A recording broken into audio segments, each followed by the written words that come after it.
in one case that I personally was following up and dealt with, and we were 7 months in the courts trying to convince the court to release the body of Hassan Manasra, and Hassan was 15 years old. When they released the body, the father could not handle what he'd seen. I've written about it. I have an article called Persistent Faces, because the father came back telling me, Yani, you know, Doctora, his mouth was open. He was talking. Maybe they closed the black bag while he was still alive. His eyes were tearing. He was crying.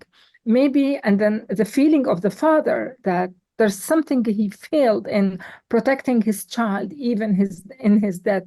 And after 7 months of struggling with the Israeli police and court to release the body of Hassan, Abu Ibrahim, his father, came to, because they asked the father to recognize the body. And of course, after putting million conditions, only 23 or 33 people, you can't have your phones, you can't have this, you can't have that.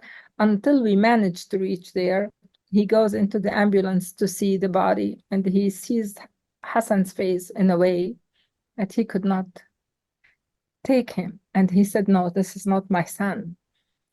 And he returned the body back. Now, according to Islam, ikram al-mayyit dafnu. If you want to respect the dead, you need to bury them.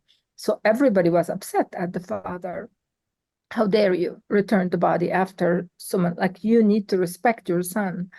But then when talking to the father and listening to his narration, and his narrative is what usually my compass is people's narratives. I don't look at laws. I don't look at, this is as a person who works in the criminalities of the states, and basically in criminalities in spaces of death.